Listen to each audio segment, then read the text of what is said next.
देखो अपना हो गया है सेल्फ इंडक्टेंस। सेल्फ इंडक्शन में अपन ने देखा था कि एक कॉइल है, उसमें करंट पास कर रहा है, उसी के बाजू में मैग्नेटिक फील्ड डेवलप हो रही है और उसी में ईएमएफ इंड्यूस हो रहा है। अब म्यूचुअल इंडक्शन है, it is denoted by suppose N. इसमें दो कॉइल है म्यूचुअल, म्यूचुअल में दो चीजें, दो लोग लगेंगे, जैसे म्यूचुअल अंडरस्टैंडिंग हो रहा है दो लोगों में, तो वैसे दो कॉइल है म्यूचुअल है उनके बीच में। तो एक कॉइल में करंट पास करेंगे, उसकी वजह से दूसरी कॉइल में ईएमएफ इंड्यूस होगा, तो that is called mutual induction. देखना अभी, सपोज दिस इज कॉइल 1,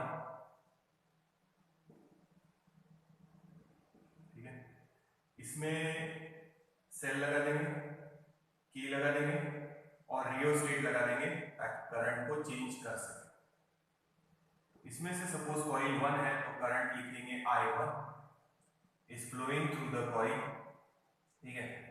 देखो समझ में आएगा, एक कॉइल है, सेल्फ इंडक्शन तो रहेगा इसका, वो तो बाद में लास्ट में सब्स्टिट्यूशन में डालेंगे सेल्फ इंडक्शन, और अभी फिलहाल कॉइल 1 है, उसमें से करंट फ्लो हो रहा I1, तो इसके बाजू में क्या डेवलप होगी, मैग्नेटिक फील्ड। अब इसके बाजू में रखेंगे दूसरी कॉइल और इसमें लगाएंगे सेंसिटिव गैल्वेनोमीटर। याद है ना, galvanometer is a device that can sense the current. This is coil 2, ठीक है, coil 1 coil 2। It is called primary coil, जहां इनपुट लगाया है और जिसमें ईएमएफ इंड्यूस हो रहा, it is called secondary coil. तो ये बाद में लिखेंगे, इसमें जो करंट बाद में फ्लो होगा सपोज इट इज I2, इसकी वजह से देखो फिर से समझना, ये कॉइल नहीं है, इस कॉइल में से अपन ने करंट पास किया जो इससे रियोस्टेट से अपन वेरी करने वाले हैं, चेंज करने वाले हैं, तो इसके बाजू में क्या डेवलप होंगी, मैग्नेटिक फील्ड। अब यहाँ मैग्नेटिक फील्ड डेवलप होंगी, बाजू में भी होंगी, वो एक्सिस पे तो है और अलोंग द एक्सिस पे भी है। अपन ने एक्सिस वाला इक्वेशन डिराइव किया हुआ है कि कॉइल के एक्सिस पे जो मैग्नेटिक फील्ड डेवलप होंगी उसका इक्वेशन डिराइव किया है अपन ने, ठीक है। ये ऐसी डायग्राम थी, ये पॉइंट पे मैग्नेटिक इंडक्शन निकाला है अपन ने एक्सिस पे, तो एक्सिस वाला हो चुका है, तो एक्सिस पे क्या डेवलप होंगी, मैग्नेटिक फील्ड। अब चेंजिंग मैग्नेटिक फील्ड, तो यहाँ करंट चेंज हो रहा जिसकी वजह से उसकी मैग्नेटिक फील्ड चेंज होगी। ये कॉइल चेंजिंग मैग्नेटिक फील्ड में है, तो due to that changing magnetic field इस कॉइल में क्या इंड्यूस होगा, ईएमएफ, और उसकी वजह से करंट फ्लो होगा I2। देखो तो अब एक कॉइल में करंट चेंज हो रहा और उसकी वजह से दूसरी कॉइल में क्या इंड्यूस हो रहा, EMF. This is called mutual inductance और उसको कैपिटल M से डिनोट करेंगे। देखो समझ में आएगा, सेल्फ इंडक्शन है इसमें और इसमें भी रहेगा जब करंट फ्लो होगा, वो बाद में सब्स्टिट्यूशन में डालेंगे, अभी फिलहाल नहीं, अभी म्यूचुअल देख रहे हैं। इसकी वजह से इसके साथ क्या होगा, तो यहां करंट चेंज करेंगे बाय यूजिंग रियोस्टेट, तो इसकी एक्सिस पे मैग्नेटिक फील्ड भी चेंज होगी। अब ये चेंजिंग मैग्नेटिक फील्ड में है तो क्या इंड्यूस होगा, ईएमएफ, ठीक है। तो याद रखना, इस कॉइल में करंट चेंज करेंगे, इसकी वजह से इसके एक्सिस पे मैग्नेटिक फील्ड क्या होगी, चेंज। अब चेंजिंग मैग्नेटिक फील्ड में कॉइल 2 रखी है या सर्किट 2 रखा है, तो चेंजिंग मैग्नेटिक फील्ड में, चेंजिंग मैग्नेटिक फील्ड की वजह से उसमें क्या इंड्यूस होगा, ईएमएफ। देख लो, देखो, सो दिस इज फ्लक्स 2 1, पढ़ना कैसे वो समझना। Flux link with the second coil due to first coil, ठीक है। देखो फिर से, इसका फ्लक्स किसके लिए, flux link with the second coil due to first coil, ऐसा लिखना वहां पे। देखो समझ में आ रहा क्या, और ये फ्लक्स डायरेक्टली प्रोपोर्शनल टू रहेगा जो करंट चेंज हो रहा फर्स्ट कॉइल में, इसका ही फ्लक्स है ना वो, इसका मैग्नेटिक फ्लक्स है यहाँ पे, तो flux link with the second coil due to first coil, तो यहाँ करंट क्या लिखेंगे, I1, ये समझना। सेल्फ इंडक्शन में कैसे ही लिखा था, पर उसी कॉइल में करंट था और उसी के लिए फ्लक्स था। अब फ्लक्स इसका यहां ले रहे हैं, कौन सी कॉइल के लिए, सेकंड कॉइल के लिए। अब कौन से करंट की वजह से, I1 करंट की वजह से। तो यहां प्रोपोर्शन की साइन जब निकाला था तो L into I लिखा था, अब यहां M लिखेंगे, बस उतना ही फर्क। म्यूचुअल इंडक्टेंस ये करना। So now, suppose ये first है, now 5 to 1 प्रोपोर्शनल की साइन दिखाएंगे, ये है mutual induction of second coil due to first coil, वही लिखेंगे एंड करंट है I। तो ये याद रखो। म्यूचुअल इंडक्शन कांस्टेंट है, जैसे ये था सेल्फ इंडक्शन, उसकी भी डेफिनेशन ऐसी आएगी, सिर्फ L की जगह M है, यहाँ एक ही कॉइल की, यहाँ दो कॉइल है, इसीलिए 2 1 आया, ठीक है। तो ये उन दोनों पे डिपेंड नहीं करता, ये क्या पे डिपेंड कर रहा था, बताया था ज्योमेट्री ऑफ द कॉइल, मतलब लेंथ क्या है, नंबर ऑफ टर्न्स कितने हैं एंड मटेरियल प्रॉपर्टीज। तो यहाँ पे M भी ज्योमेट्री पे डिपेंड करेगा और material properties of the coil पे डिपेंड करेगा, तो याद रखना इन दोनों पे डिपेंड नहीं करेगा। तो ये देखो एक बार, फिर आगे चलते हैं।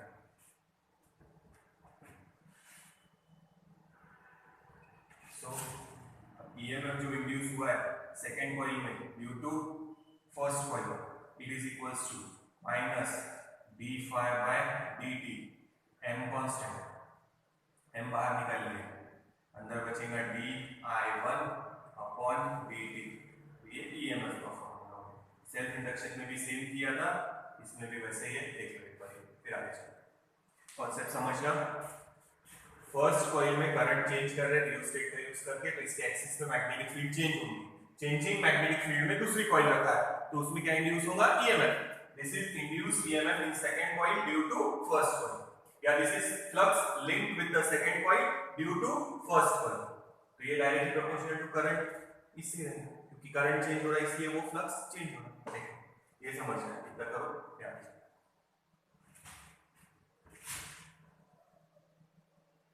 तो यहाँ पे मैं 2 1 लिख रहा हूँ, यहाँ पे भी देख लो एक बार।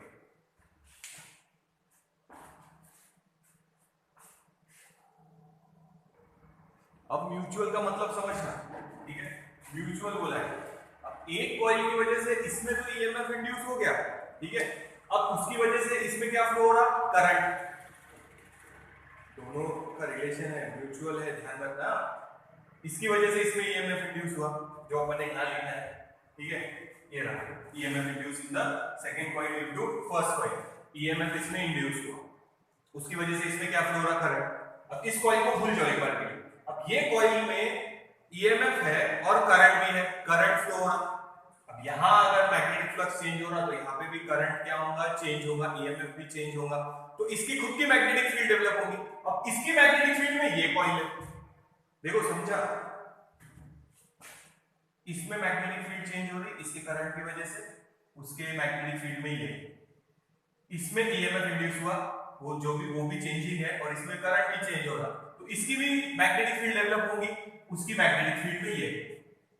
अब इसमें तो करंट अपन पास कर रहे हैं, इसमें इंड्यूस करंट है, अब देखो दोनों मैग्नेट है कि नहीं, ये कॉइल पे मैग्नेट बन गई, ये भी कॉइल मैग्नेट बन गई, तो ये उस पे फोर्स एक्सर्ट करेगा कि नहीं, ये भी करेगा। सेम यहां है कि इसकी वजह से इसमें EMF इंड्यूस हुआ है और इसकी वजह से इसमें EMF इंड्यूस होगा, जो अप्लाइड EMF को अपोज करेगा। देखो समझ में आया, ठीक है, ऐसे ही लिखने वाले। Now this is flux linked with first coil, इसमें करंट चेंज हो रहा, इसकी मैग्नेटिक फील्ड भी चेंज होगी, और इसके मैग्नेटिक फील्ड में ये कॉइल रखी है 1, तो flux linked with the first coil due to second coil, directly proportional to, अब ये करंट रहेगा I2। देखो ये और ये सेम ही लिखेंगे, ध्यान से देखना। नाउ phi 1 2 और ये म्यूचुअल इंडक्शन रहेगा M, ये जो लिखा है वही, first coil due to second coil, और करंट I2।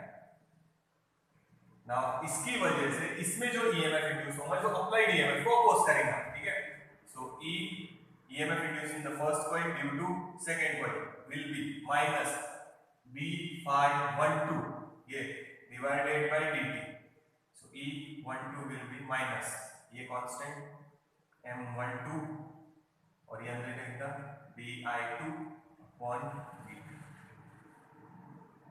देखो इस कॉइल की वजह से इसके लिए, इस कॉइल की वजह से इसके लिए, इसी को बोलते हैं म्यूचुअल। एक ने कुछ दिया, दूसरे ने कुछ और दिया, तो वो म्यूचुअल हो गया ना, तो ये म्यूचुअल है दोनों के लिए, म्यूचुअल इंडक्टेंस। तो ये सेकंड कॉइल के लिए, ये फर्स्ट कॉइल, पढ़ना कैसे ध्यान रखना, flux linked with the second coil due to first coil, flux linked with the first coil due to second coil, EMF induced in the second coil due to first coil, EMF induced in the first coil due to second coil। तो ये देख लो फिर लिखा है,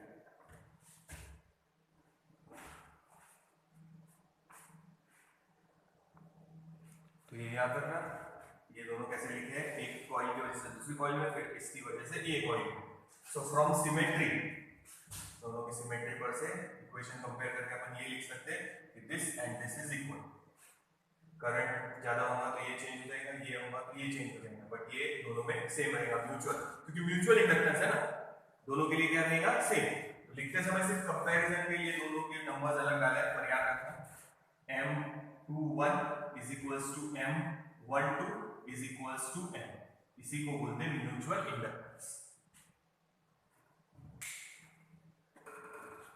ठीक है, तो ये कॉइल 1 यहाँ पे ईएमएफ एक्चुअल में अप्लाई किया है वो है प्राइमरी कॉइल, ये है सेकेंडरी कॉइल। या भी फिलहाल कॉइल 1 कॉइल 2 भी याद रखो, पर याद रखिए प्राइमरी जहां गैल्वेनोमीटर लगाया है वो सेकेंडरी कॉइल।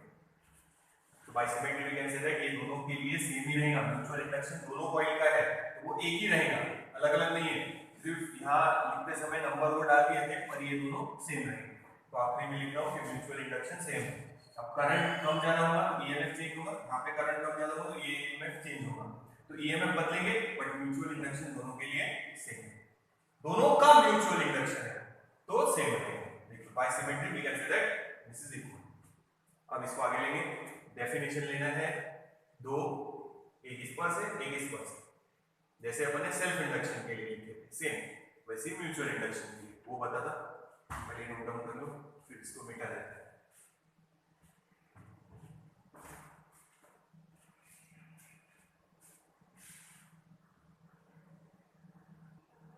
देखो दो डेफिनेशन है, उसमें की फर्स्ट डेफिनेशन इस फॉर्मूले पर से लिखेंगे, सेल्फ इंडक्शन जैसा ही है ध्यान रखो, और उसमें सेम कॉइल था, एक ही कॉइल थी, अब यहाँ दो कॉइल मेंशन करनी पड़ेगी बस।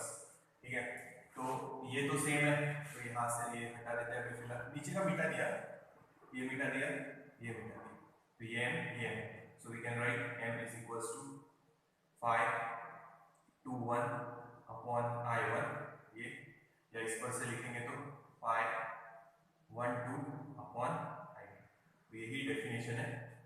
Mutual inductance is defined as flux linked with one coil, flux linked with one coil per unit current in the second coil, per मतलब कौन में second coil, this is flux linked with the second coil, तो ये second coil का है और ये current कौन सी coil में, first coil में।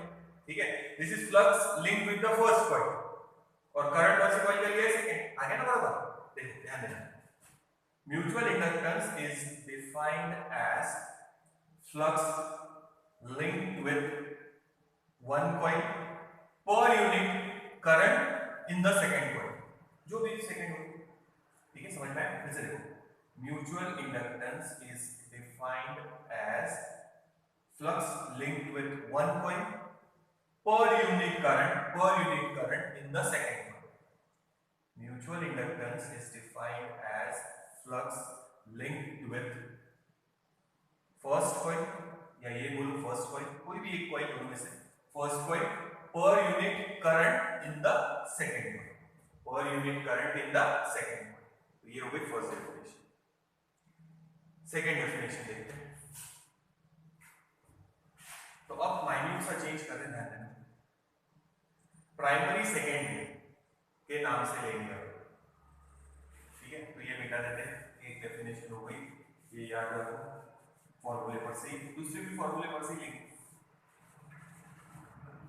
फिर से एक बार सुनो, mutual inductance is defined as flux linked with first coil per unit current in the second coil. Unit तो सेल्फ इंडक्टेंस वाले ही रहेंगे, तो वो भी बता दूंगा वापस एक बार। तो अब सेकेंडरी और प्राइमरी के फॉर्म में लिख रहे हैं, ध्यान देना। नाउ फ्लक्स इस कॉइल के लिए लिख रहे हैं, link with the secondary coil is equals to mutual induction M and current in the primary. तो ये प्राइमरी कॉइल है, तो इसको I1 को IP लिख सकते हैं अभी के लिए, current in the primary coil, और ये secondary coil. So flux link with the secondary coil due to primary coil को नहीं लिख रहे, is equals to mutual induction current in the primary coil. ये वैसे ही जैसे ही लिखा था, phi flux link with the second coil due to first coil, second coil कौन सी है, second. It is equals to mutual induction current in the first coil यानी प्राइमरी। ठीक है, मैग्नीट्यूड अच्छा पहले ये ले लेते। ईएमएफ कौन सी कॉइल में इंड्यूस होगा, फ्लक्स अगर सेकंड कॉइल के लिए ले रहे हैं तो ईएमएफ भी कौन सी कॉइल में इंड्यूस होगा, second. E is equals to d phi by dt minus now E S mutual induction common मतलब कांस्टेंट और ये बचेगा dIp अपॉन dt। तो करंट चेंज हो रहा प्राइमरी में और ईएमएफ इंड्यूस हो रहा सेकेंडरी में। सो म्यूचुअल इंडक्शन मैग्नीट्यूड में लिखेंगे mod of ES upon dIp upon dt। तो ये हो गई सेकेंड डेरिवेशन। ये प्राइमरी के लिए है छोटा सा। सेल्फ इंडक्शन का भी फॉर्मूला ऐसा आया था E upon di upon dt, पर वहां सेकेंडरी प्राइमरी का कोई लोचा ही नहीं था क्योंकि एक ही कॉइल है। अब देखो यहाँ पे कैसे डेफिनेशन लिखेंगे, ये सेकेंड डेफिनेशन है, ये इस पर से जो लिखा था वो फर्स्ट, ये second. Mutual inductance is defined as EMF induced in the second coil, EMF induced in the secondary coil, second coil में लिखिएगा secondary coil। Mutual inductance is defined as EMF induced in the secondary coil per unit, per मतलब कौन है, per unit rate of change of current यानी di upon dt in primary coil। दोनों coil आ गए secondary and primary। फिर से देखो mutual inductance is defined as EMF induced in the secondary coil, EMF induced in the secondary coil per unit मतलब कौन में, per unit rate of change of current यानी di upon dt in the primary coil। EMF induced हो रहा secondary coil में, current change हो रहा primary coil। mutual inductance फिर से लास्ट बार सुनिए डेफिनेशन।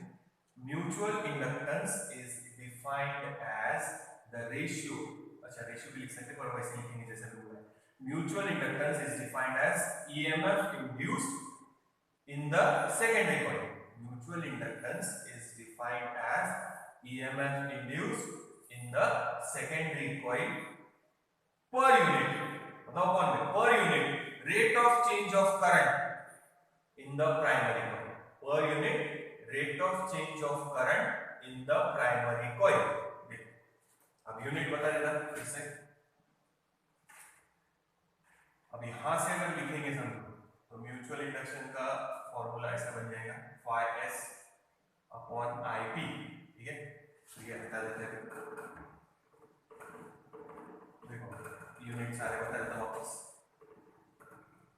ये अपनी प्राइमरी कॉइल, ये अपनी सेकेंडरी कॉइल। पहला यूनिट म्यूचुअल इंडक्शन का यहां से, फ्लक्स का यूनिट वेबर और करंट का यूनिट एम्पियर। ठीक है, और यहां से देखो पोटेंशियल का यूनिट वोल्ट, टाइम का यूनिट एम्पियर, इसका यूनिट सेकेंड।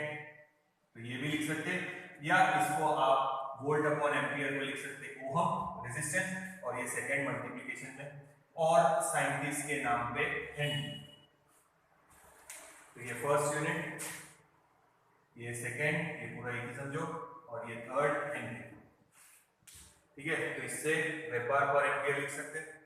इस पर से ये आया वोल्ट और एम्पियर अपॉन सेकेंड, वोल्ट पर ampere second, volt upon ampere मतलब पोटेंशियल अपॉन करंट मतलब रेजिस्टेंस यानी ओहम, और ये सेकेंड मल्टीप्लिकेशन है ओहम सेकेंड, ऐसा भी लिख सकते हैं, या फिर साइंटिस्ट के नाम पे हेनरी। और डायमेंशन भी वही, ये सेम है जिस उसमें भी लिखे थे सेल्फ इंडक्टेंस, ये म्यूचुअल इंडक्टेंस, डायमेंशन भी वही आएंगे तो निकालेंगे नहीं अभी, M1 L2 T -2 I -2, ये हो गए डायमेंशंस। इतना नोट डाउन करो, दोनों डेफिनेशन हो गए। अब आगे चलो,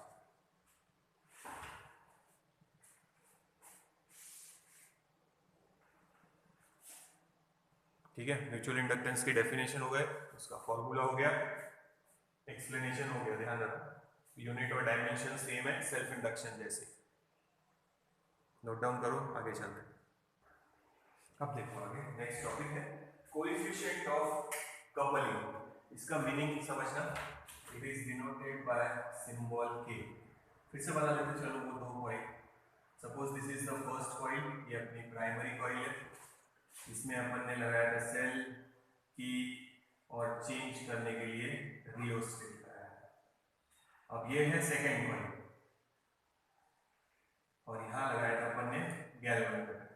दिस इज सेकेंडरी कॉइल। अब मान लो ये प्राइमरी कॉइल, अभी सेकेंडरी कॉइल, दोनों नजदीक है, तो डेफिनेटली इसका फ्लक्स इसके लिए ज्यादा रहेगा। अगर इसको दूर ले गए तो, अब ये यही है पर इसको दूर ले गए, ठीक है, यहां की जगह यहां डाल दो, ठीक है, दूर ले गए उसको। अब अगर अपन मैग्नेट से दूर चले गए तो डेफिनेटली उसकी मैग्नेटिक फील्ड क्या हो गई, वीक हो गई। तो coefficient of coupling is the value that indicate the amount of flux linked with the second coil, कि कितना ज्यादा फ्लक्स लिंक है।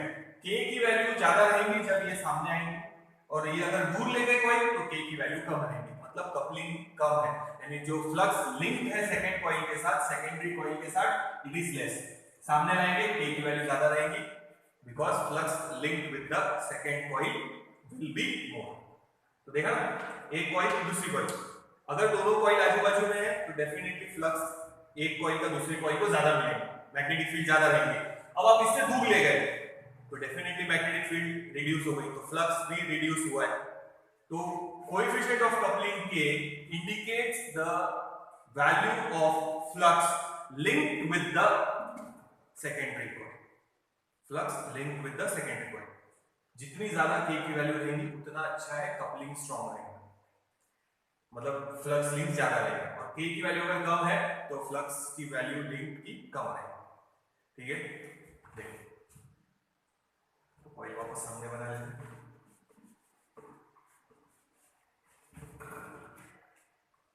ये है अपनी सेकेंडरी। अभी फ्लक्स लिंक ज्यादा है, दूर ले गए तो फ्लक्स जो लिंक्ड है वो कम हो जाएगा, तो के की वैल्यू इंडिकेट करेगा, याद रखना फिर से, amount of flux linked with the second coil due to first coil, या linked with the secondary coil due to primary coil, ठीक है। देखो एक बार फिर उसका इक्वेशन,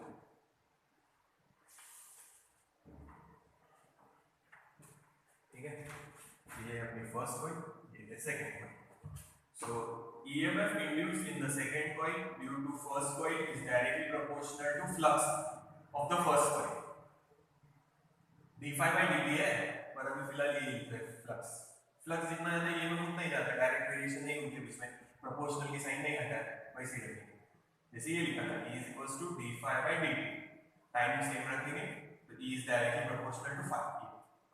बट अब अपन क्या करेंगे, इस phi के साथ लिखेंगे के कोएफिशिएंट ऑफ कपलिंग। अगर के की वैल्यू 1 है मतलब पूरा का पूरा फ्लक्स इसके साथ लिंक हुआ है, तो के की वैल्यू डिसाइड करेंगे कितना फ्लक्स फर्स्ट कॉइल का किसके साथ लिंक है, सेकंड कॉइल के साथ, यानी कितना ईएमएफ इंड्यूस होगा, ठीक है। अभी तक फाई लिखे थे, अब उसके साथ क्या लिखा है, खाली के कोएफिशिएंट ऑफ कपलिंग। समझ में आ रहा, कोएफिशिएंट अब दूर है समझो, तो यहां एकदम बाजू में होती तो मैग्नेटिक फील्ड डेफिनेटली ज्यादा होती, थोड़ा दूर ले गए मैग्नेटिक फील्ड कम हो गई, थोड़ा और दूर ले जाएंगे मैग्नेटिक फील्ड और कम हो जाएगी। So flux linked with the second coil goes on decreasing as we move away, और सामने लाएंगे तो flux linked with the second coil goes on increasing, या secondary coil goes on increasing, ठीक है। तो ये के की वैल्यू बताएगा कि कितना फ्लक्स लिंक 1 है, मतलब टोटल फ्लक्स लिंक, या अभी तक अपन total flux link ideal condition ही ले रहे थे कि E is directly proportional to phi। अब साथ में डाला है K 1 है तो आइडियल कपलिंग रहेगा, क्या रहेगा, आइडियल कपल, ठीक है। अब ध्यान रखना, अब इसमें जो EMF इंड्यूस हुआ है ये वो डिपेंड करेगा उसके नंबर ऑफ टर्न्स पे, इसमें नंबर ऑफ टर्न्स है N1, इसमें नंबर ऑफ टर्न्स है N2, जितने ज्यादा टर्न्स रहेंगे यहाँ उतना ज्यादा फ्लक्स और उतना ज्यादा EMF इंड्यूस होगा। तो यहाँ लिख रहे हैं N2, देखो ये समझ, ये तो पहले भी बताया था, d phi by dt लिख रहे हैं, अगर n नंबर ऑफ टर्न्स है तो साथ में n लिखना फ्लक्स के साथ, ये ऐसे लिखा था n phi is directly proportional to L into I, पहले ये था, देखना सेल्फ इंडक्शन में लिखा है phi is equals to L into I, n number of turns रहे तो n लिखना बताया, देखना पिछली वीडियो में है, तो फ्लक्स के साथ खाली n लिखना, ये हुआ है, देख लेना सेल्फ इंडक्शन में। तो फिर से देख लो, फिर से लिख के बता देता, EMF induced in the second coil इसके फ्लक्स पे डिपेंड करेगा, तो डायरेक्टली प्रोपोर्शनल टू phi 1, पर अब साथ में लिख रहे हैं K कोएफिशिएंट ऑफ कपलिंग, कितना फ्लक्स लिंक है वो देखना पड़ेगा, अगर 1 है तो टोटल फ्लक्स लिंक है, अगर K की वैल्यू कम है मतलब ये कॉइल दूर होंगी थोड़ा, तो फ्लक्स कम लीक होगा, एंड इसमें जो ईएमएफ इंड्यूस होगा वो डायरेक्टली प्रोपोर्शनल टू रहेगा उसके नंबर ऑफ टर्न्स। तो यहाँ आ गया N2, देखो ये समझे ना।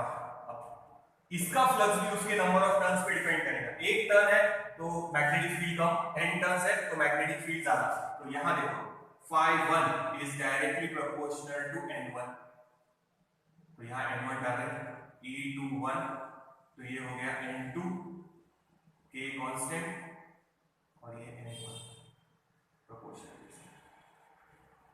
तो यहां पे अपन ने दोनों कॉइल के नंबर ऑफ टर्न्स डाले और coefficient of coupling. Now self induction, इस कॉइल का सेल्फ इंडक्शन है L1, इस कॉइल का सेल्फ इंडक्शन है L2। अरे खुद कॉइल में भी तो ईएमएफ इंड्यूस होगा ना, म्यूचुअल इंडक्शन है तो क्या सेल्फ इंडक्शन खत्म हो गया क्या? नहीं, टिफिन शेयर कर रहे हैं म्यूचुअली दोनों, तुम उसका खा रहे हो वो तुम्हारा खा रहा है, पेट तो भर ही रहा है दोनों का, बस वैसे ही लॉजिक यहां पर है।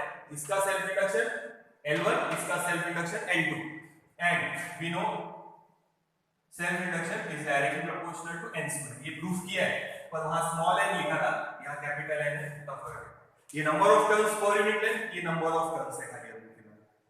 तो ये शो किया है अपन ने, और ये भी था L is directly proportional to d square. तो L is directly proportional to n square, so we can say root L is directly proportional to n।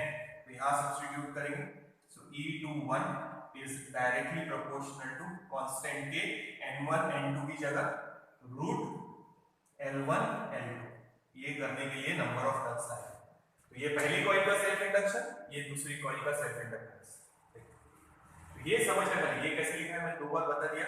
Now इसका जो फ्लक्स रहेगा इसके नंबर ऑफ टर्न्स के साथ डायरेक्टली प्रोपोर्शनल। देखो ये proof किया है पहले अपन ने, डायमीटर का ये b, देखो एक बार, ये नहीं ध्यान में होगा तो फिर आगे चलते।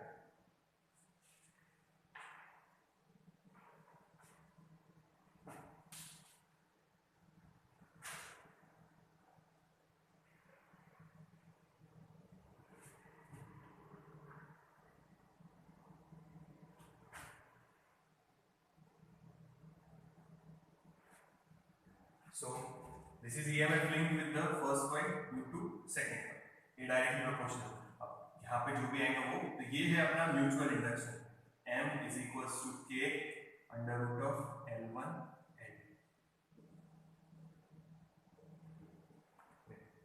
because mutual induction depend mutual, दोनों के बीच mutual induction, it is directly proportional to, यहाँ चाहे तो लिख सकते M is directly proportional to E, या E is directly proportional to M, तो इसकी जगह M लिख दिया।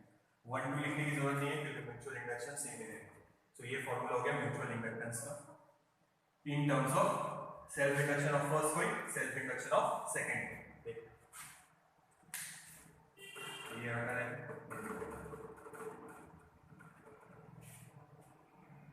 अरे ये फॉर्मूला याद है, M is equals to E di upon dt, proportional लिया है, सिर्फ प्रोपोर्शनल लेंगे तो ये हटा रहे हैं, करंट सेम रखेंगे, ये n is direct proportional to E, तो E की जगह m लिखा है K अंडर रूट L1। तो ये याद रखो, ये फॉर्मूला हो गया। अब इस पर से कुछ स्पेशल केसेस लिखेंगे वो देखो।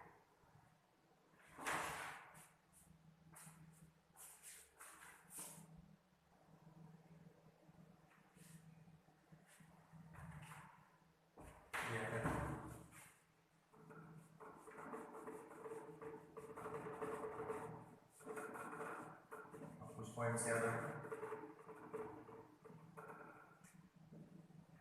If first case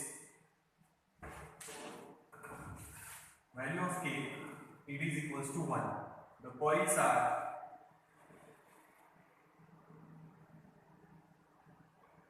perfectly coupled, the coils are perfectly coupled, यानी फ्लक्स लीक नहीं हो रहा, एक कॉइल का फ्लक्स टोटली दूसरे कॉइल को मिल रहा, कुछ भी फ्लक्स लीक नहीं हो रहा, मतलब कम नहीं मिल रहा। Now second, if value of K is greater than 0.5, ideal case में 1 रहेगा, बट 1 से हमेशा कम ही रहेगा, याद रखना। म्यूचुअल इंडक्टेंस या K की वैल्यू याद रखना, it is always less than 1 रहेगा, पर आइडियल केस है, जनरली आइडियल केस मिलती नहीं। ट्रांसफॉर्मर में देखेंगे 92-98% तक जा सकता है, बट के की वैल्यू 1 नहीं ला सकते, बट ठीक है, आइडियल केस है, परफेक्टली कपल्ड। हमेशा याद रखना के की वैल्यू रहेगी लेस देन 1। थोड़ा बहुत फ्लक्स वेस्ट हो गए, यानी 98% एक कॉइल का फ्लक्स दूसरी कॉइल के साथ लिंक हो सकता है 100%, पर आइडियल केस याद रखना। अगर ये हो गया, ये k is greater than 0.5 then they are tightly coupled, perfect नहीं है, टाइटली कपल्ड, यानी मैक्सिमम फ्लक्स लिंक हो रहा है, ठीक है। Now k is less than 0.5, suppose k is less than 0.5 then they are loosely coupled,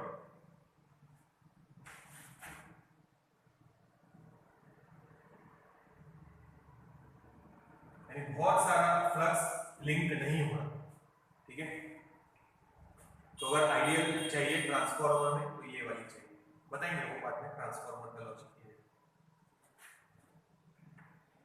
तो यहाँ पे हो गया, अब इसकी थोड़ी सी नोट है वो बताया जाता है, ये याद रखना पड़ेगा, मिटा देते हैं इसको। कोएफिशिएंट ऑफ कपलिंग क्या इंडिकेट करेगा? Flux linked with the second coil due to first coil, coefficient of coupling. Ideal case में 1 चाहिए, तभी पूरा फ्लक्स दूसरी कॉइल के साथ लिंक होगा। ग्रेटर देन 0.5 है मतलब टाइटली कपल्ड है, मैक्सिमम फ्लक्स लिंक है, और लेस देन 5 है तो लूजली कपल्ड है, यानी कपलिंग प्रॉपर नहीं है, या तो हो सकता कॉइल एक दूसरे से बहुत ज्यादा दूर है, एक का फ्लक्स दूसरे तक मैक्सिमम नहीं पहुंचा, तो ये बताएगा कौन? Coefficient of coupling. देख लेते हैं, मिटा रहा इसको।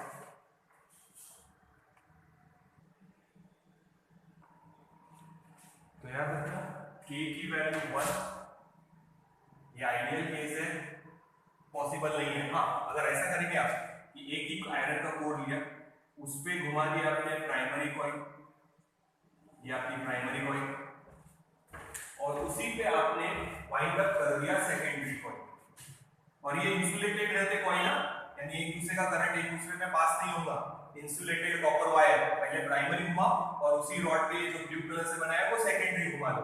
अगर ऐसा रखेंगे तो अप्रोक्सीमेटली 1 मिलेगी के की वैल्यू, ठीक है, अप्रोक्सीमेटली।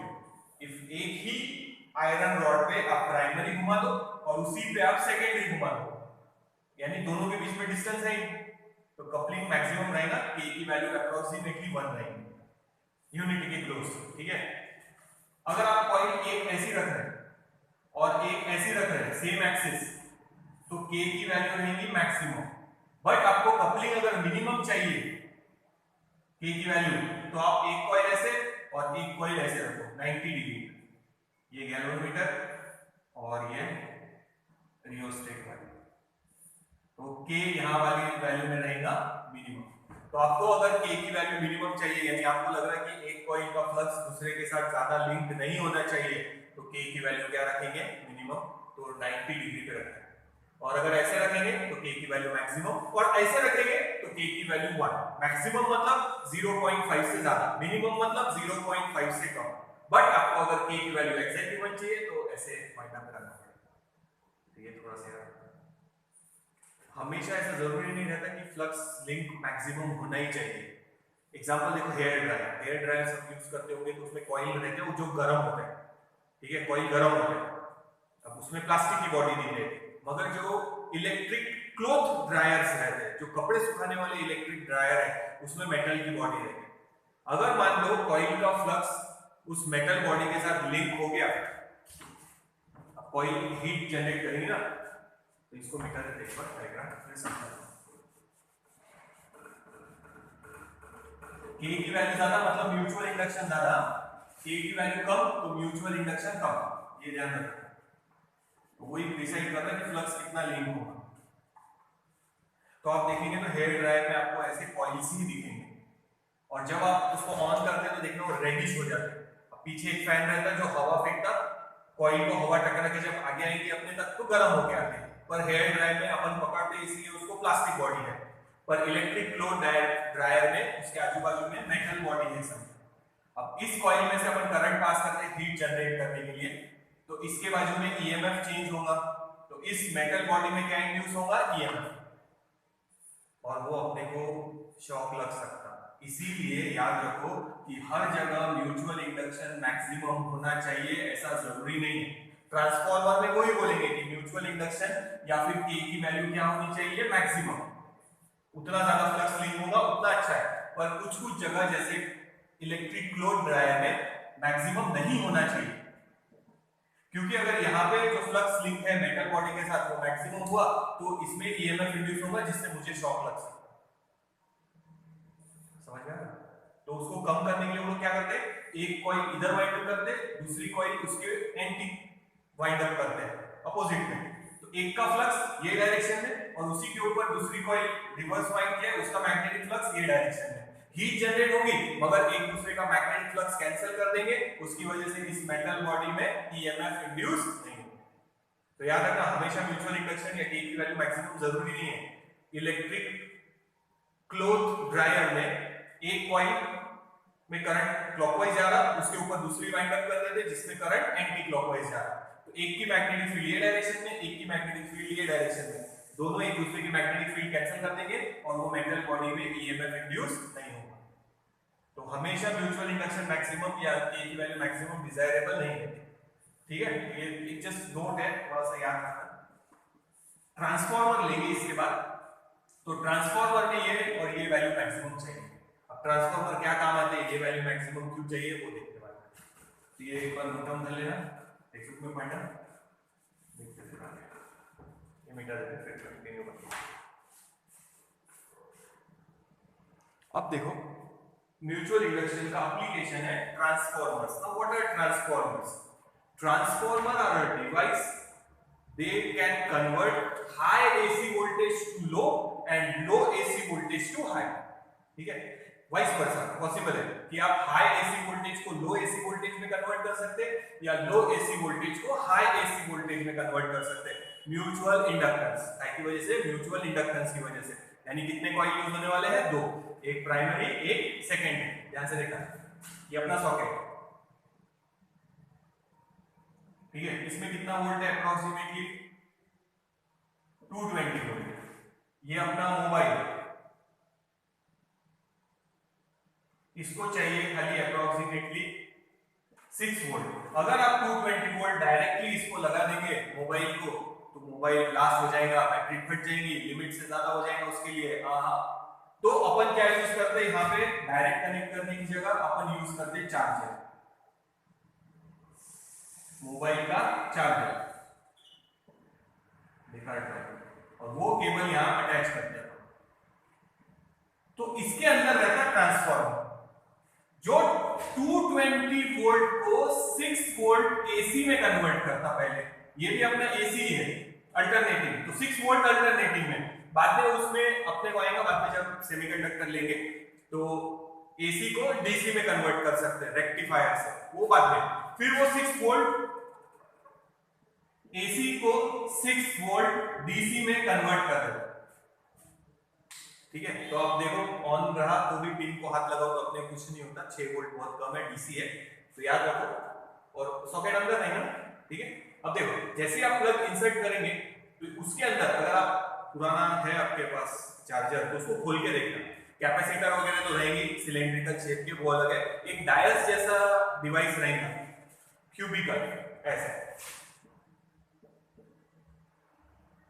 और इसमें इधर से कॉइल दिखेंगे और उधर से कॉइल, यानी वाइंडिंग्स दिखेंगे, समझ जाना वही ट्रांसफॉर्मर है। तो ये जब प्लग आप उसमें इंसर्ट करेंगे तो ये 220 आप मोबाइल को डायरेक्ट नहीं दे सकते, तो इस चार्जर के अंदर ट्रांसफॉर्मर है, खोल के देखेंगे तो ऐसे क्यूबिकल डिवाइस, इधर से 2 वायर और दूसरी तरफ से 2 वायर ऐसे दिख जाएंगे, ये इनपुट के लिए या आउटपुट के लिए। तो अपन इनपुट कितना देंगे उसको 220 वोल्ट, वो उसको कम करेगा। तो याद रखना transformer is a device that convert high AC to low AC और low AC to high AC। तो यहाँ पे high AC voltage to low AC voltage convert करेगा। फिर उसके बाद रेक्टिफायर रहेंगे, डायोड्स, वो बाद में लास्ट चैप्टर में है अपने को, वो उसको डीसी में कन्वर्ट कर देंगे। फिर वो डीसी मोबाइल को मिलेगा, फिर अपना मोबाइल चल सकेगा। आप 220 वोल्ट डायरेक्ट उसको नहीं लगा सकते। तो ये एक एग्जांपल हो गया, ठीक है। तो इसके अंदर आप खोल के देखेंगे क्यूबिकल, एक छोटा सा पीस दिखेगा इतना सा चार्जर में, तो वो क्यूबिकल जो पीस है वो ट्रांसफॉर्मर। और अभी अपना स्टेप डाउन ट्रांसफॉर्मर, इसको बोलते हैं स्टेप डाउन ट्रांसफॉर्मर। इसके अंदर जो है वो स्टेप डाउन है, यानी वोल्टेज को कम करना। ठीक है, वोल्टेज कम करने वाला एक और ट्रांसफॉर्मर है, अगर आप गली में देखेंगे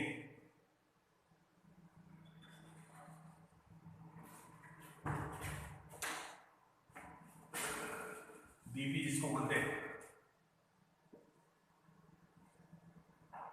तो यहाँ तो छोटी सी एक अलमारी जैसी रहती, हैंडल वगैरह लगे रहते यहाँ पे, और सामने ऊपर ये ट्रांसफॉर्मर लगा है, इसको ट्रांसफॉर्मर बोलते हैं। आता कितना 1000 वोल्ट जहां से बन के आया। तो देखना आप लोग जब देखेंगे तो कुछ कुछ खेत में ऐसे बड़े बड़े टावर्स लगे रहते हैं और मोटी वायर रहती है, क्योंकि वहां 1000 वोल्ट है, ज्यादा हाइट पे रखना जरूरी है। फिर जब सिटी में आते तो उस 1000 वोल्ट को कन्वर्ट कर देते 440 वोल्ट में। ये डीपी के नीचे लिखा रहता है डेंजर 440 वोल्ट, घरों में 440 नहीं आता, 220।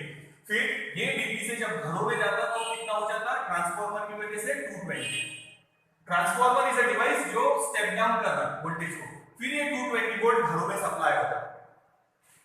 हाई वोल्टेज अगर एक जगह से दूसरी जगह ट्रांसफर करेंगे तो जो लॉस है वो कम होता, इसीलिए हाई वोल्टेज ट्रांसफर करते हैं। तो उतना हाई वोल्टेज घरों में नहीं दे सकते, इसीलिए मोहल्ले में पहुंचता 440 और घरों में आता 220। ये डीपी है, आप लोगों ने सुना होगा, घर वाले बोलते हैं डीपी। ये अलमारी के नीचे जहाँ पे सब फ्यूज वगैरह लगे रहते हैं, ऊपर लगा रहता ट्रांसफॉर्मर। तो ये है वो ट्रांसफॉर्मर जो 440 वोल्ट को 220 में कन्वर्ट करके फिर आगे घरों को सप्लाई करता है। तो ये भी है स्टेप डाउन ट्रांसफॉर्मर। कुछ कुछ जगह स्टेप अप भी रहते हैं, जैसे एक्सरे मशीन है, एमआरआई मशीन है, जिनको वोल्टेज ज्यादा चाहिए तो 220 वोल्ट को वो इंक्रीज करते हैं, स्टेप अप ट्रांसफॉर्मर। तो ये अपना स्टेप डाउन, ये भी अपना स्टेप डाउन। तो वोल्टेज को इंक्रीज या डिक्रीज कर सकते हैं, step up transformer and step down transformer. तो मोबाइल चार्जर में स्टेप डाउन है, ध्यान रखना। और आप खोल के देख सकते हैं, आपको ट्रांसफॉर्मर देखने को मिल जाएगा। तो उसका वर्किंग देखते हैं और इक्वेशन निकालते हैं। And it's working is based on mutual induction. याद रखना, उसका प्रिंसिपल क्या है, म्यूचुअल इंडक्शन। और यहाँ पे अपन कंसीडर करने वाले हैं आइडियल कपलिंग, इसीलिए के की वैल्यू अपन कंसीडर कर रहे हैं 1, इसीलिए के की वैल्यू अपन लिखने वाले नहीं।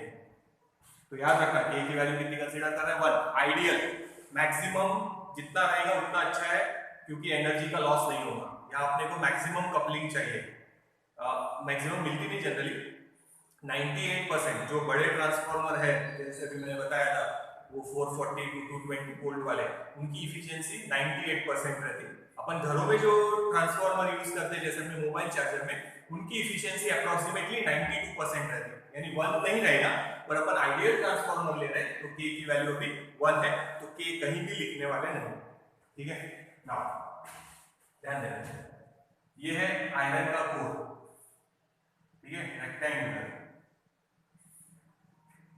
इधर एक कॉइल वाइंड अप करेंगे, ये है प्राइमरी कॉइल, यहाँ पे अल्टरनेटिंग लगाएंगे जिसको कम या ज्यादा करना है। तो ये है अपना प्राइमरी ईएमएफ और यहाँ पे करंट प्राइमरी। तो जहाँ इनपुट लगाया है वो प्राइमरी कॉइल, और यहाँ लेंगे आउटपुट। गैल्वेनोमीटर की जगह कोई रेजिस्टेंस लगा लो जिसको अप्लाई करना है। ठीक है, ये गैल्वेनोमीटर, ये पहली कॉइल जिसमें से करंट पास करेंगे प्राइमरी, ये सेकेंडरी कॉइल। तो इसमें जो करंट जनरेट होगा बाद में, इट इज IS, और ईएमएफ जो यहाँ देंगे या तो कम या ज्यादा जो भी होगा, जैसे अगर मोबाइल चार्जर है तो यहाँ रहेगा 220, यहाँ रहेगा 6 वोल्ट। तो स्टेप डाउन हो गया या स्टेप अप, जो भी रहेगा देखेंगे। और यहाँ जो आउटपुट मिलेगा वो सेकेंडरी, और नंबर ऑफ टर्न्स यहाँ सेकेंडरी, और ये नंबर ऑफ टर्न्स प्राइमरी। तो याद रखो, जहाँ इनपुट लगाया है वो प्राइमरी कॉइल, और जहाँ आउटपुट ले रहे वो सेकेंडरी कॉइल। तो यहाँ अल्टरनेटिंग सोर्स लगा है, it is a device that convert high AC word use कर रहे हैं, हाई अल्टरनेटिंग करंट या alternating voltage to low alternating voltage, और vice versa, low to high भी चलता है। तो एक बार ये देखिए, आयरन कोर पे एक कॉइल वाइंड अप किया, ये दूसरी कॉइल वाइंड अप, ठीक है, के की वैल्यू 1 कंसीडर कर रहे हैं।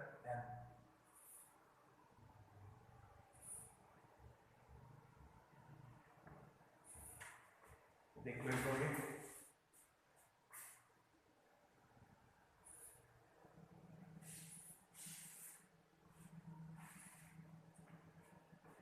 आप देखो EMF induced in primary coil, it is d phi primary coil dt minus है, और सेकेंडरी कॉइल के लिए लिखेंगे ES is equals to d phi secondary coil और dt माइनस। ठीक है, अब देखो EP EMF induced in primary coil, sorry EMF flux in the primary coil, वो दोनों के लिए जो फ्लक्स है वो सेम रहेगा, तो वो फ्लक्स और क्या पे डिपेंड करेगा, number of turns of primary. अब यहाँ लेंगे flux linked with the second coil, तो सेकेंडरी कॉइल लिखेंगे अभी number of turns in the secondary coil और फ्लक्स। इसका फ्लक्स इसके लिए और खुद के लिए सेम है, बट उस फ्लक्स की वजह से इसमें और इसमें कितना ईएमएफ इंड्यूस होगा वो क्या पे डिपेंड करेगा, उसके नंबर ऑफ टर्न्स पे। नंबर ऑफ टर्न्स ज्यादा है तो फ्लक्स लिंक ज्यादा होगा, फ्लक्स ज्यादा रहेगा तो ईएमएफ भी ज्यादा होगा, तो नंबर ऑफ टर्न्स और फ्लक्स। तो ये जो फाई है कॉमन फ्लक्स है, इसमें से करंट पास किया, इसका मैग्नेटिक फ्लक्स इसके लिए और खुद के लिए सेम है, बट कितना ईएमएफ इंड्यूस होगा, फ्लक्स सेम है मगर ईएमएफ कितना इंड्यूस होगा ये क्या पे डिपेंड करेगा, उनके नंबर ऑफ टर्न्स पे। फिर से देखो, इसमें से करंट पास किया, इसके लिए जो फ्लक्स है इसके लिए भी उतना ही फ्लक्स है क्योंकि k की वैल्यू 1 है, यानी आइडियल कपलिंग है, कुछ भी फ्लक्स लीक नहीं हो रहा, देखना नहीं, कुछ भी फ्लक्स लीक नहीं हो रहा, इसका पूरा फ्लक्स इसको मिल रहा, तो अब दोनों का फ्लक्स जो है सेम है फाई, इसका फ्लक्स खुद के लिए और इसके लिए सेम है, बट उस फ्लक्स की वजह से इसमें और इसमें कितना ईएमएफ इंड्यूस होगा वो डिपेंड करेगा उनके नंबर ऑफ टर्न्स पे। समझ में आ रहा है? फिर से देखो, इसमें से करंट पास किया, मैग्नेटिक फील्ड चेंज होगी, चेंजिंग मैग्नेटिक फील्ड यानी फ्लक्स है, वो फ्लक्स इसके लिए और इसके लिए सेम है क्योंकि k की वैल्यू 1 है, कपलिंग आइडियल है।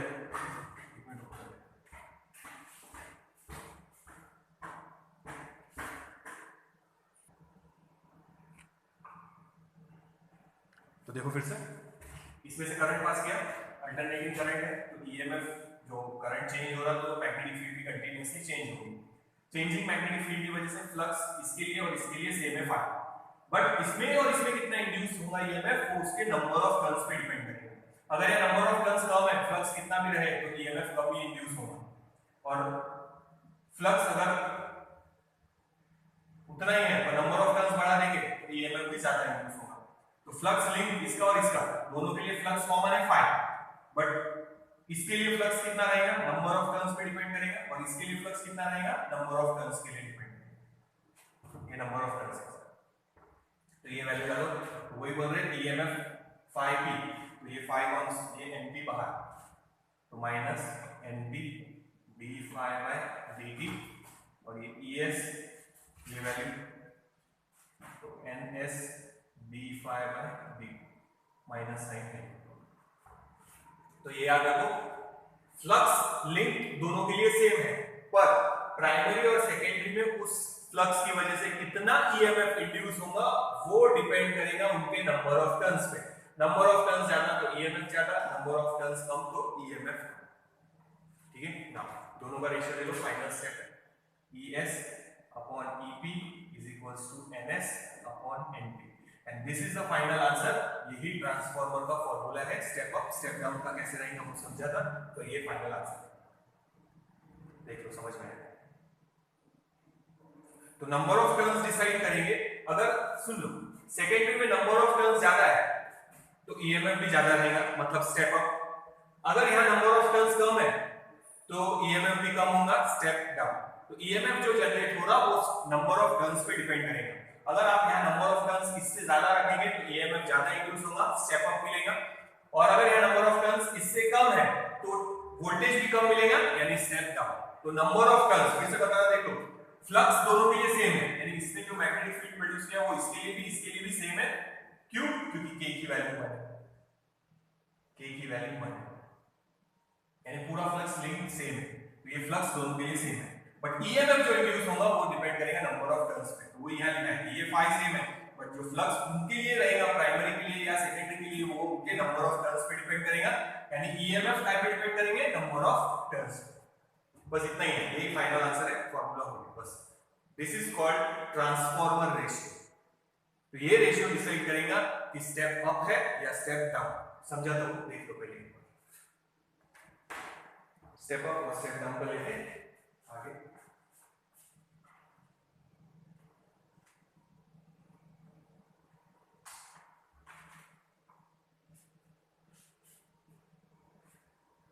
नोट डाउन करो, फिर डायग्राम मिटा के एक और थोड़ा सा आगे लिखते, फिर आगे कंटिन्यू करेंगे। अपन अभी आइडियल ट्रांसफॉर्मर ही ले रहे कि पूरा फ्लक्स सामने वाले को मिल रहा है और कुछ भी फ्लक्स लीक नहीं हो रहा और कुछ भी हीट वगैरह जनरेट नहीं हो रही। तो आइडियल ट्रांसफॉर्मर में ये तो याद रखो, ये वाला फॉर्मूला, और इसको क्या बोलते हैं याद रखना, ट्रांसफॉर्मर रेशियो या टर्न रेशियो। ये रेशियो डिसाइड करेगा कि स्टेप अप ट्रांसफॉर्मर है या स्टेप डाउन ट्रांसफॉर्मर है। वो बताना बात है। पहले देखो,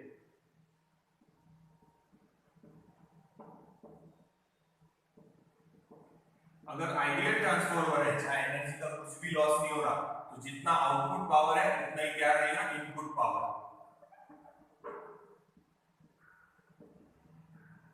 आउटपुट पावर और इनपुट पावर क्या रहेगा, सेम। इलेक्ट्रिक पावर का फॉर्मूला P = V × I, ये वाला यूज करें। हाँ, आउटपुट वोल्टेज डायग्राम मिटा दिया, आउटपुट यानी सेकेंडरी ये, और करंट IS। इनपुट मतलब प्राइमरी, प्राइमरी में वोल्टेज था EB और करंट था IP। डायग्राम देखना।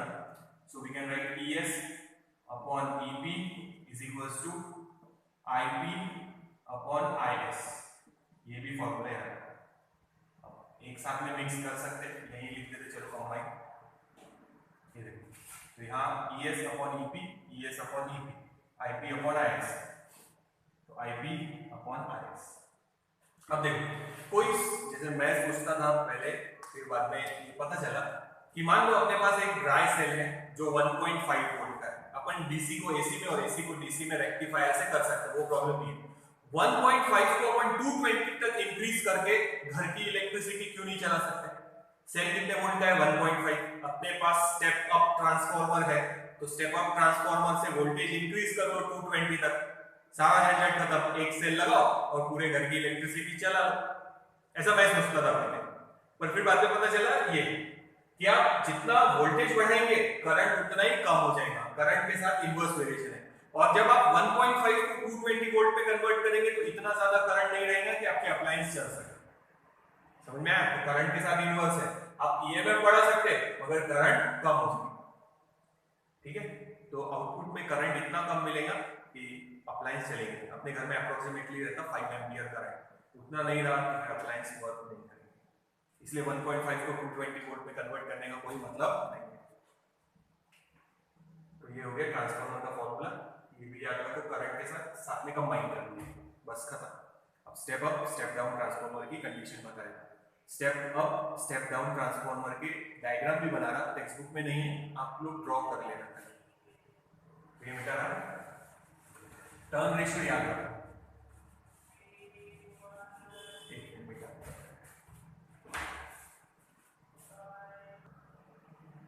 तो याद रखो, transformer is a device that convert high AC voltage to low AC voltage और low AC voltage to high AC voltage, दोनों भी पॉसिबल है। फॉर्मूला ये आया था, ES upon EP = NS upon NP। ES मतलब EMF induced in the secondary coil, ये EMF induced in the primary coil, number of turns in the secondary coil, number of turns in the primary coil। ये था transformer ratio या turn ratio. और current के लिए लिखा था IP ऐसे कैपिटल स्मॉल कैपिटल IP और यहाँ करंट IS, करंट के साथ इनवर्स। ये है अपना ट्रांसफार्मर रेशियो, याद रखना। किसी ने पूछा आइडियल ट्रांसफार्मर है तो K की वैल्यू, कपलिंग की वैल्यू कितनी ले रहे हैं, 1। यहाँ म्यूचुअल इंडक्शन मैक्सिमम होना चाहिए, तभी पूरा का पूरा फ्लक्स दूसरे कॉइल के साथ लिंक होगा। ठीक है, नाउ ध्यान दो, step up transformer. Step up मतलब स्टेप अप मतलब वोल्टेज इंक्रीज करना है, मतलब आउटपुट वोल्टेज या आउटपुट वोल्टेज है। फिर से देखो, कॉइल बना लगेगा, ये कोर आयरन का, इस पे एक कॉइल और इस पे ये दूसरी coil. This is primary coil जहां इनपुट लगाएंगे और जहां आउटपुट लेंगे वो सेकेंडरी कॉइल। तो अगर आउटपुट वोल्टेज ज्यादा चाहिए, सेकेंडरी में वोल्टेज ज्यादा चाहिए, यानी ये वाली कंडीशन चाहिए, तो इस फॉर्मूले पर से देखो, number of turns in secondary should be greater than number of turns in primary. अगर आपको ये चाहिए तो आपको ये कंडीशन रखनी पड़ेगी। इस रिलेशन से देखो ना, इसको भूल जाएगा, इससे देखो, अगर ये वोल्टेज ज्यादा है तो नंबर ऑफ टर्न्स ज्यादा चाहिए।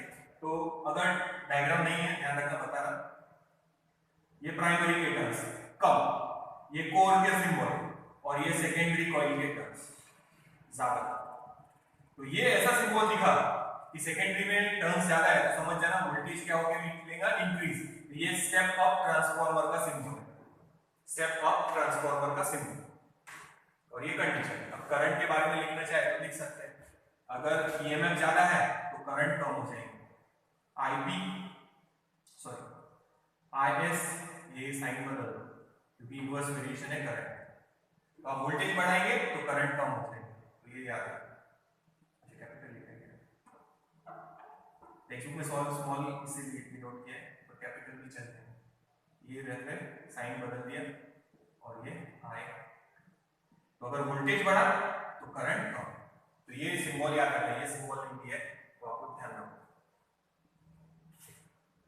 तो ये स्टेप अप हो गया, वोल्टेज ज्यादा मतलब नंबर ऑफ टर्न्स आपको ज्यादा रखने पड़ेंगे।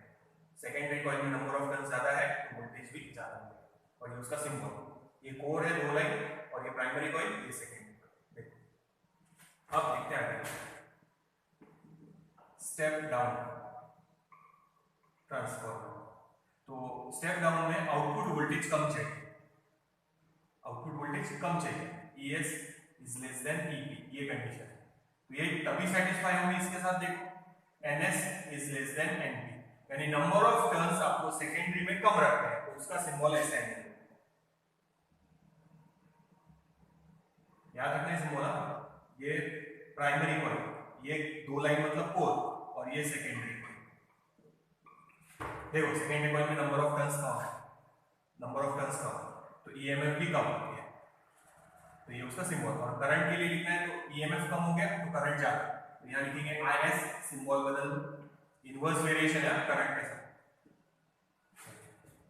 तो this is step up, this is step down, तो ये याद रखना कंडीशन। आउटपुट वोल्टेज ज्यादा चाहिए तो नंबर ऑफ टर्न्स भी ज्यादा रखने पड़ेंगे, और आउटपुट वोल्टेज कम चाहिए तो नंबर ऑफ टर्न्स भी कम रखने पड़ेंगे। ये सिंबल्स दिए नहीं है, सिंबल याद रखो। सेकेंडरी कॉइल के टर्न्स ज्यादा है मतलब स्टेप अप, सेकेंडरी कॉइल के टर्न्स कम है मतलब स्टेप डाउन। तो ये स्टेप अप ट्रांसफार्मर, ये step down transformer. Step down transformer के एग्जांपल बताएं, बीपी जो लगी रहती है वो, या अपना मोबाइल चार्जर स्टेप डाउन। देखिए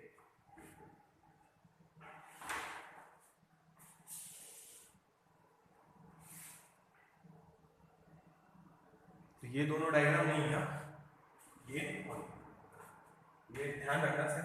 अगर सेकेंडरी में टर्न्स ज्यादा है तो EMF भी ज्यादा रहेगा, मतलब स्टेप अप, आउटपुट वोल्टेज ज्यादा है। सेकेंडरी में टर्न्स कम है तो EMF भी कम रहेगा, मतलब आउटपुट करंट कम है, सॉरी आउटपुट वोल्टेज कम है, मतलब स्टेप डाउन। अब यहाँ पे अपना चैप्टर खत्म हो गया। इसके बाद नेक्स्ट वीडियो जब लेंगे तो उसमें जो क्वेश्चन बीच का छोड़ दिया है, ठीक है, जनरेटर छोड़ दिया है और टॉर्क वाला जनरेटर छोड़ दिया है, तो वो वापस से लेंगे। जनरेटर को एक बार खाली देख लेना क्योंकि इसके बाद वाले चैप्टर में थोड़ा सा इसका यूज है, पर वो बोर्ड में नहीं आएगा। इसके बाद जो वीडियो बनाएंगे वो बोर्ड में नहीं आएगा। लास्ट टॉपिक बचा है, बीच में का जो पार्ट छूट दिया था वो बचा है, ठीक है। देखिए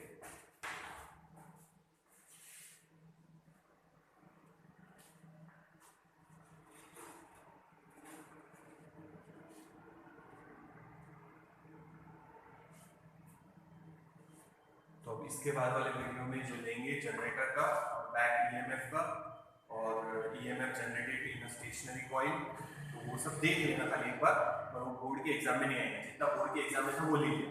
हाँ, एनर्जी डेंसिटी वाला भी इसमें नहीं है, पर वो कंटिन्यूएशन में था इसलिए ले लिया। अब बीच वाला पोर्शन जो छोड़ दिया है टेक्स्ट बुक में का, वो अपन ले लेंगे, जो अभी लास्ट वीडियो लेंगे उसको। समझो जिनको देखना है उन्होंने देखना, पर जनरेटर का एक बार देख ही लेना क्योंकि वो आगे काम आएगा, एग्जाम में नहीं करेगा। इसके बाद वाला जो वीडियो लेंगे वो एग्जाम में नहीं आता, वो कैंसल्ड पोर्शन है, ठीक है। चलो नेक्स्ट वीडियो में आगे का कंटिन्यू करते हैं।